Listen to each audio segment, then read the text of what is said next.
As a young photographer, I was obsessed with capturing sharp and clear images, which led me to use bigger formats and increasingly slower film speeds. But despite achieving ultimate sharpness, or at least I thought, with my photos, I always felt that they lacked something intangible, something special. It was during my years at photo school that I realized what had been missing from my photos. I had only learnt one aspect of photography, and that was the sharpness. To express myself really through my photos, I needed to expand my visual vocabulary and learn about the different tools and words at my disposal. Just like a doctor searches for symptoms to identify an ailment, I found that I really should be looking for something specific to capture in my photographs. What was making those images that I was seeing up on the darkroom walls of my fellow students really impactful and captivating? Those were the questions that I started to ask myself as a student, which led me to explore and experiment with my photography. I started to see lines and shapes, textures, forms, colors. And I realized that just as we use nouns and verbs in our speech to communicate, so too in photography, these elements should be part of our visual language.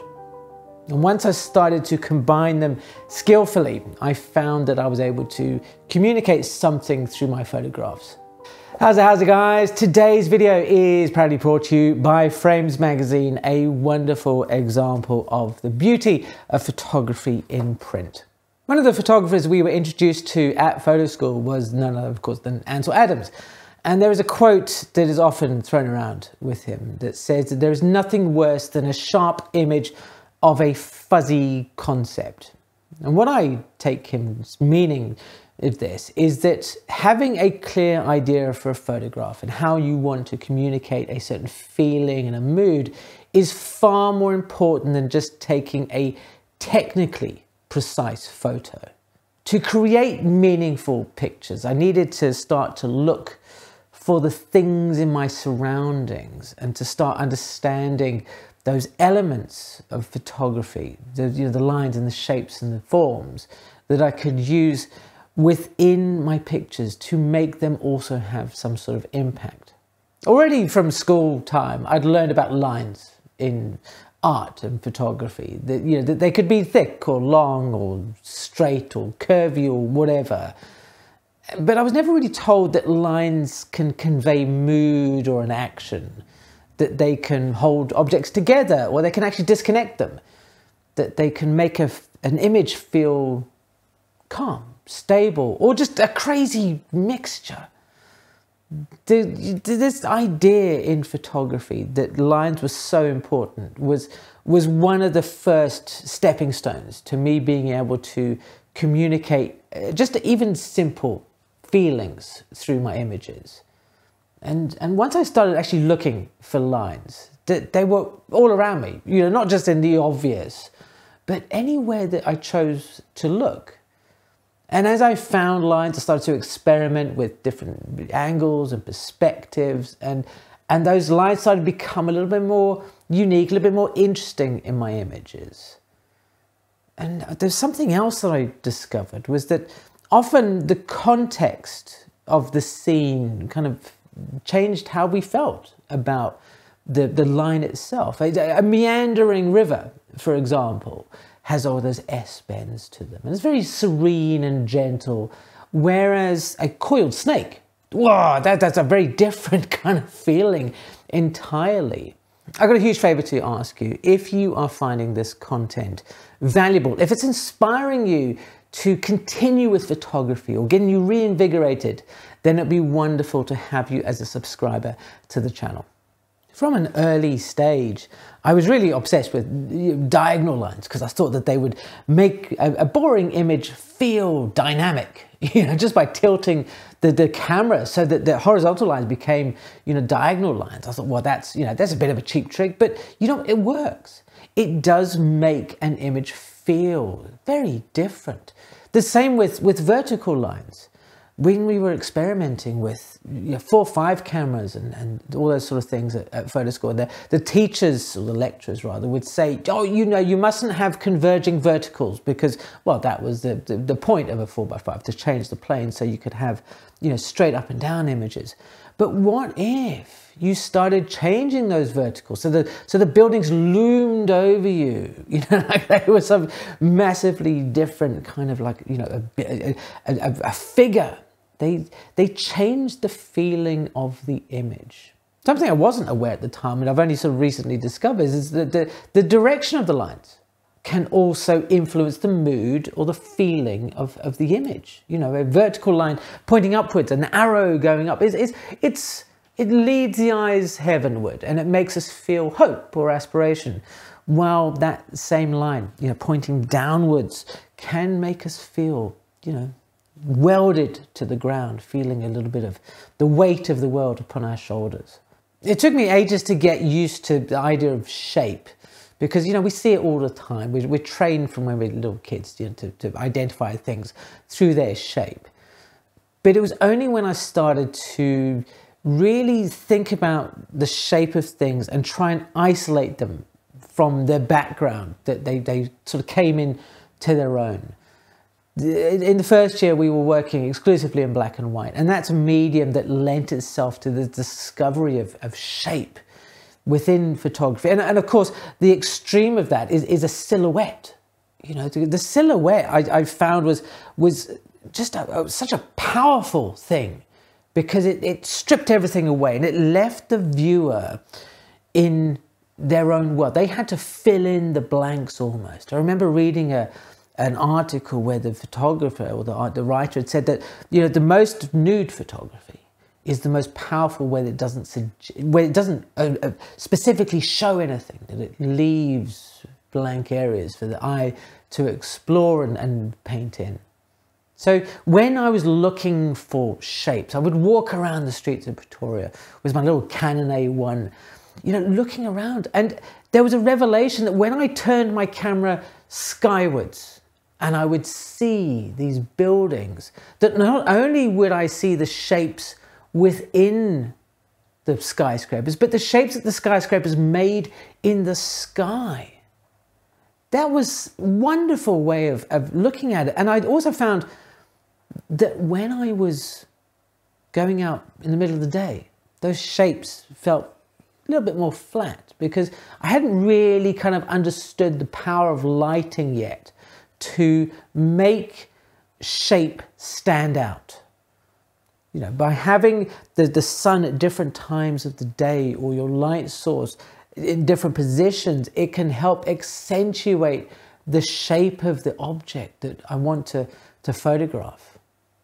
A great example of thinking about this is how some of these elements come together. Imagine a black and white photo of a lone tree on a hill. The sun is setting behind it, or the sun has set. The tree it's stark. It's a dark shape against this white sky. The shape of the tree doesn't have any color, doesn't have any real texture, but it evokes within us a sense of loneliness, of isolation. Now, because you know what a tree is, you can imagine the details of it, the branches, the snapping of the twigs, the bark. And this helps create a connection with that tree. That's the power of silhouettes there, that it encourages the viewer to reach in. And when they can see in their mind's eye the object, they feel a deeper emotional connection to it. Frames Magazine is the wonderful sponsor of today's video. And I have to say, that speaking with Thomas, all the guys over there at Frames, they have a passion for photography that goes beyond anything that I've kind of bumped into recently. And the magazine that they put together is wonderful, but it's not just the magazine, although it is worth it by itself. They have an online community. They have speakers. I think Alex Soth was on there just recently. They have me coming up if you wanted to go and see me talk, and a variety of things. It is wonderful to be around people who are enthusiastic about photography, to have a community that feeds off of each other and celebrates the image in its wide forms. If you're interested in taking that subscription to Frames magazine, there is a link in the description box below. Form and shape, for ages, were kind of like, really kind of mixed up in my head, and I struggled with it. I almost thought they were just basically the same thing, but they're not, because form is really what's adding some depth to the image. Photography is a two-dimensional medium. It's a flat thing. And the best photographs I've felt, the ones that really grab me, are the ones where I can feel something in there, a depth, a three-dimensionalness to them. Earlier I was talking about, that during the daytime, out there photographing these concrete skyscrapers, that when the lighting was flat, they just felt, well, they felt flat as well. It was only when we got light and shadow that I could sense a real weight and a presence in the pictures.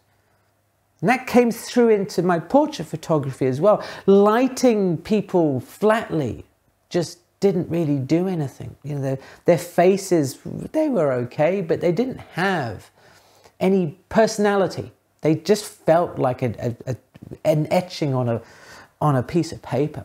It was when I started moving the lights around that I found that I could, change the way that the shape felt and form. And all of a sudden it brought that sense of depth to the image. Giving things form. I was playing with light and with angles, and I found that it was leaching through the rest of my photography, and it was just like, it was making my photographs more visually interesting. It was making them more dynamic. The reason that I was finding this dynamicism in these images, I believe, is because, once our eye was drawn to things, that it kind of moved your eye around the frame a bit, much like sharpness was doing, but in a way I kind of really wasn't thinking about it. Like the eye is drawn to the sharpest part of the image first.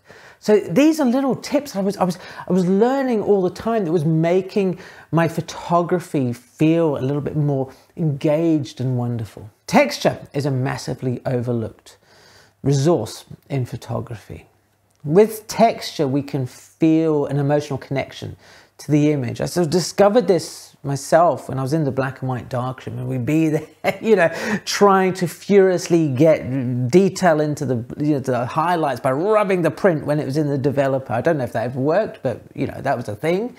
And when the print was sitting there, slowly under those yellowy red lights, drifting in the fixer, I would occasionally touch the surface of the print, run my fingers over it, and you could almost imagine the feeling of the object, the concrete of those buildings, the bark of trees, or the rubber of a tire, and it helped me feel something about images. And once I kind of went, oh, hang on, maybe there's a connection here, I started to see it in lots of photographs around, that I was being subconsciously driven by, or influenced rather, by the textures that the photographer had chosen to show. You see any picture of a beach or somebody walking in sand, you can feel those grains, especially if the photographer's taken the time to accentuate and bring out those textures through shutter speeds or apertures, something of that nature. If lines were the first thing that I learned about art, then color is a close second. That is, it can be used to convey mood and emotion. That it can be used as a contrast and create visual interest. A photograph with a bold, vibrant color can really evoke a sense of energy, excitement. While, images that were kind of muted or desaturated, they, a feeling of calm and serenity. During the first year at photo school, we were restricted to photograph in black and white. So when we got to second year, oh, wow, the brakes were off. And because I was young and I wanted to be a rock and roll photographer and I wanted to be like in your face, I was doing bright and garish images, trying to make those photographs just go, wow, to just shout. And I was blind to the fact that I was actually just not using color to its its full range, that I wasn't really thinking beyond any emotion of youth, for want of a better word. But there are so many other ways of using colour. Like sunset, with that warmth and the serenity of tones.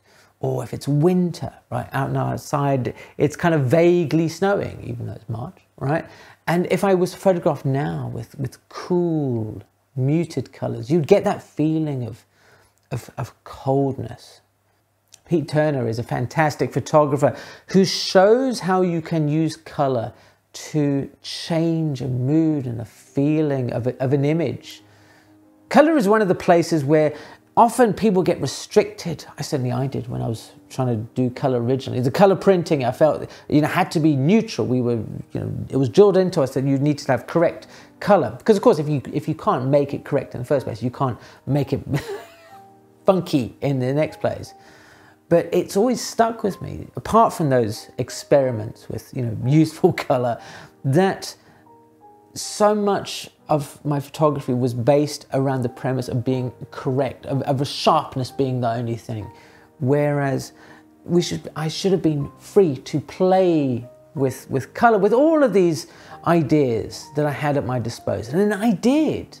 I often think about photography like the way maybe a chef thinks about cooking, that we put together great dishes, great photographs from a variety of inspirations, of ingredients, of recipes and ideas that we've picked up higgledy-piggledy over time. And I found that once I learned those power words in photography, the line, the shape, the form, the texture, the color, that I'd gone from trying to create a Michelin-star dish using one single ingredient, sharpness, to having a vocabulary in photography that allowed me to express myself, to really go forward and to put them together in new and vibrant, interesting variety of ways that I have enjoyed so much to this day. If you'd like to find out what photo school was like and what they should have taught me, then check out this video over here. Thank you ever so much for watching, and I will see you again soon.